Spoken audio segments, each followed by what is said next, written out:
I'm a potter, which seems like a fairly humble vocation. I know a lot about pots. I spent about 15 years making them.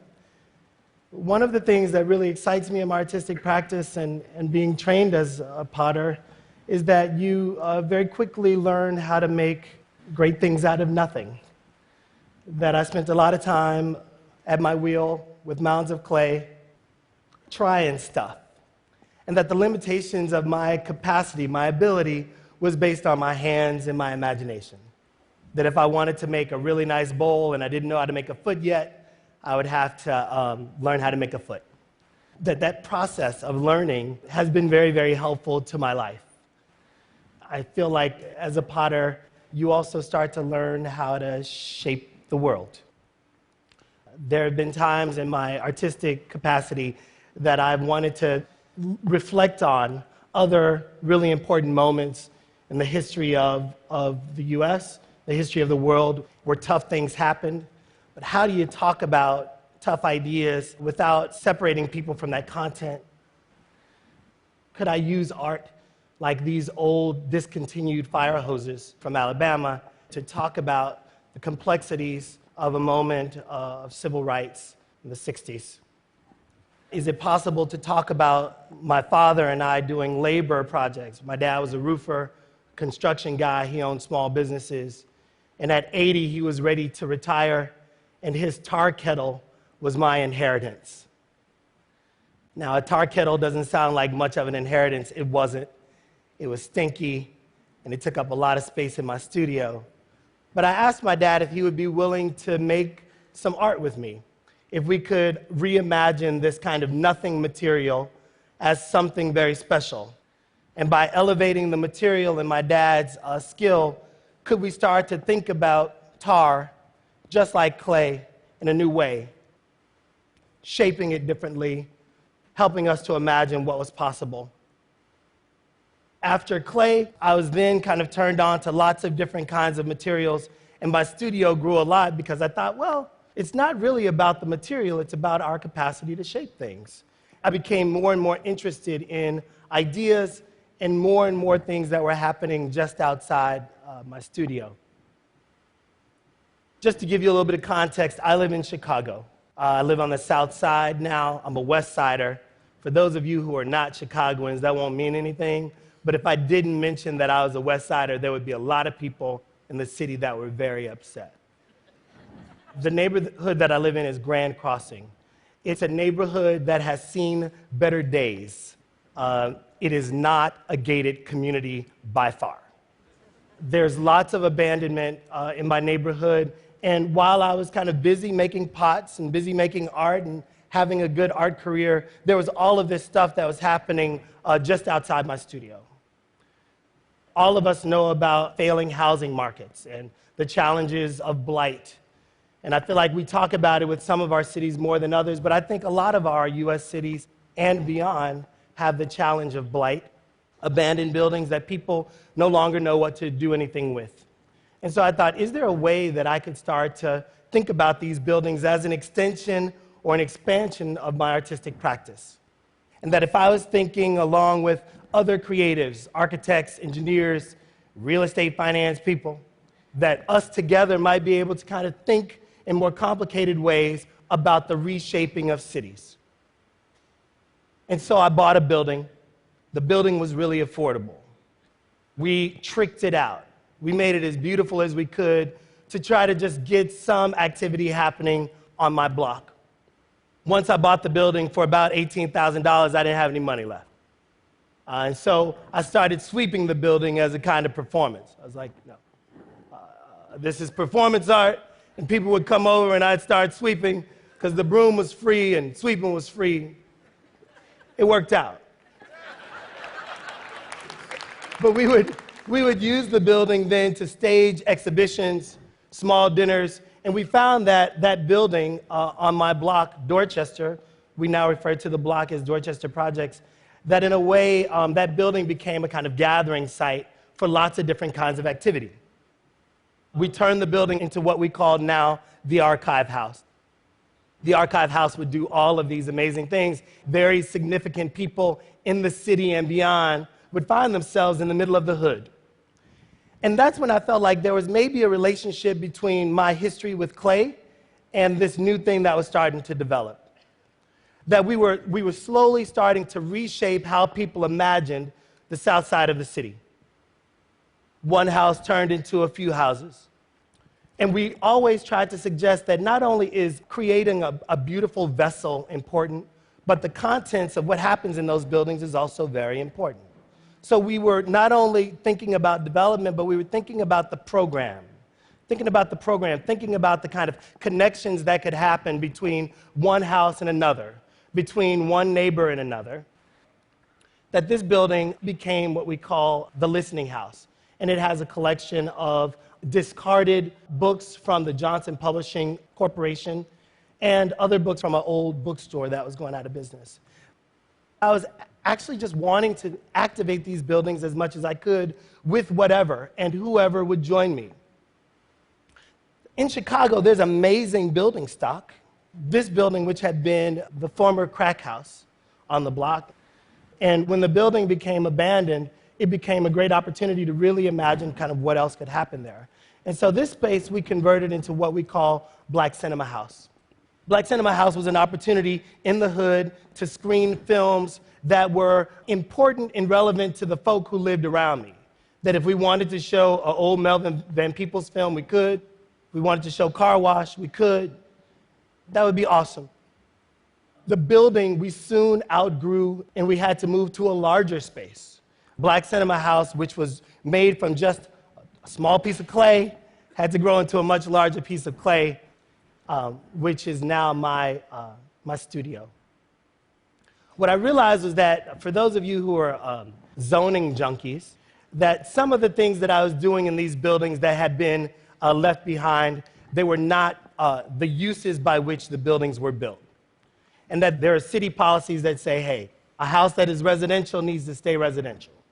But what do you do in neighborhoods when ain't nobody interested in living there? That the people who have the means to leave have already left. What do we do with these abandoned buildings? And so I was trying to wake them up using culture. We found that that was so exciting for folk, and people were so responsive to the work that we had to then find bigger buildings. By the time we found bigger buildings, there was in part the resources necessary to think about those things. In this bank that we call the Arts Bank, it was in pretty bad shape. There were about 6 feet of standing water. It was a difficult project to finance because banks weren't interested in the neighborhood, because people weren't interested in the neighborhood, because nothing had happened there. It was dirt. It was nothing. It was nowhere. And so we just started imagining, what else could happen in this building?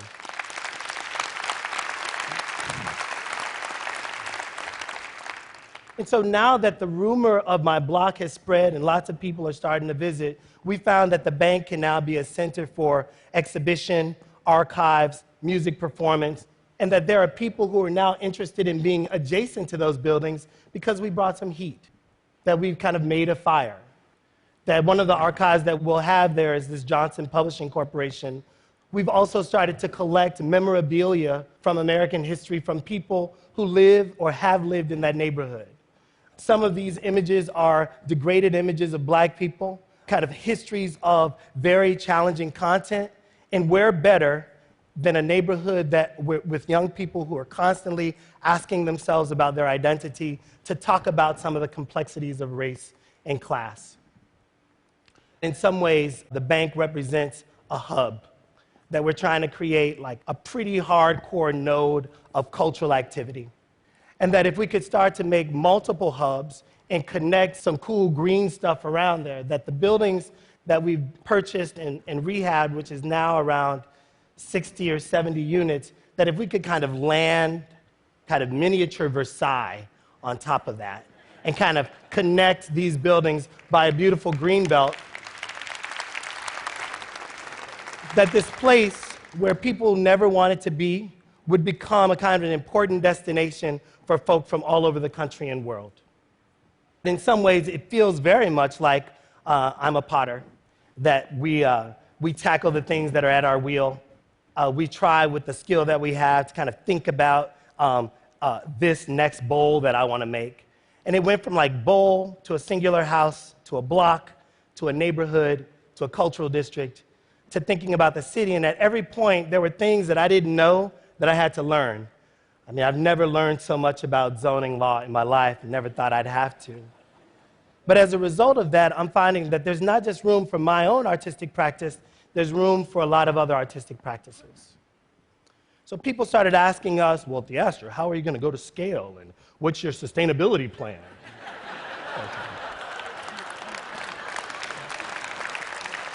And what I found was that I couldn't export myself. That what seems necessary in cities like Akron, Ohio, and Detroit, Michigan, and Gary, Indiana, is that there are people in those places who already believe in those places. They're already dying to make those places beautiful. And that often those people who are passionate about a place are disconnected from the resources necessary to make cool things happen, or disconnected from a contingency of people that could help make things happen. So now we're starting to give advice around the country on how to start with what you got, how to start with the things that are in front of you, how to make something out of nothing, how to reshape your world at a wheel or at your block or at the scale of the city. Thank you so much.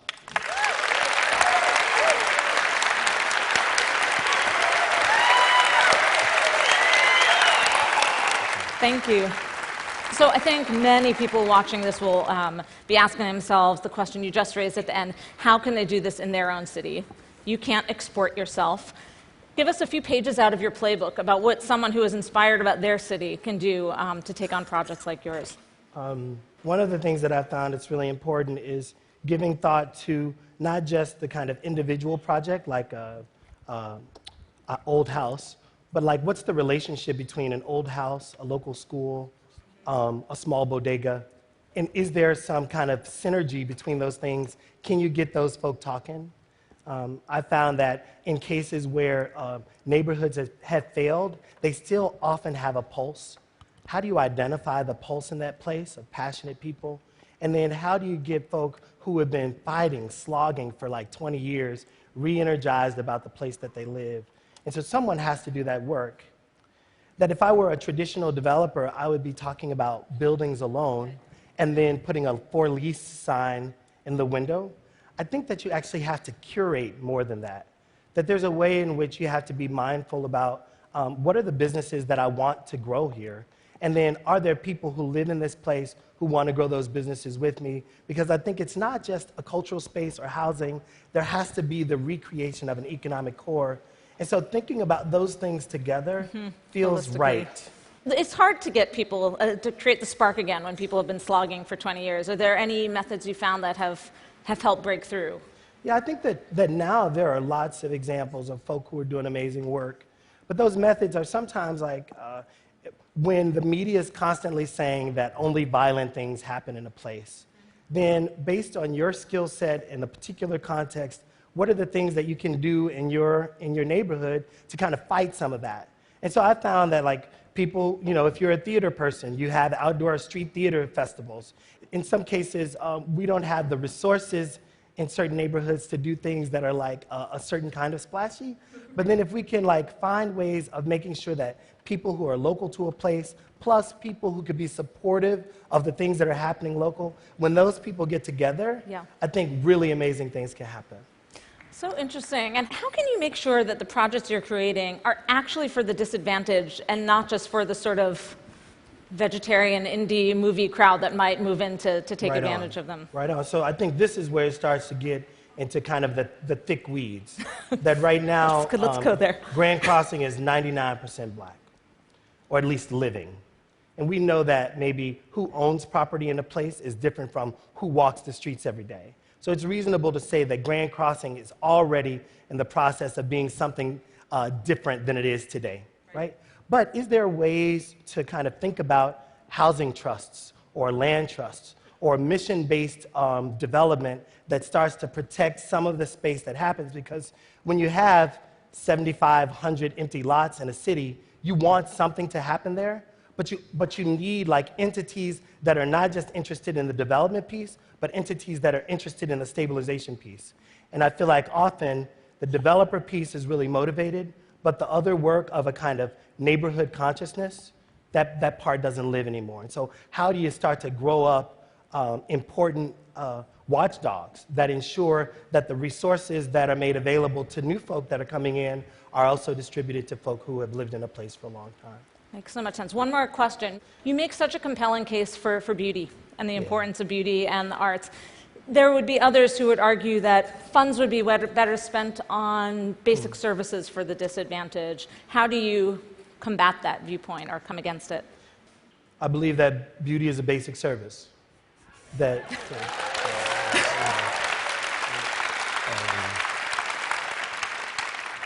often what I've found is that when there are resources that have not been made available to certain under-resourced cities or neighborhoods or communities, that sometimes culture is the thing that helps to ignite, and that I can't do everything, but I think that there's a way in which if you can start with culture and get people kind of reinvested in their place, other kinds of adjacent amenities start to grow, and then people can make a demand that's a poetic demand, and the political demands that are necessary to wake up our cities, they also become very poetic. Makes perfect sense to me. Theaster, thank you so much for being here with us today. Much. Thank you. Theaster Gates.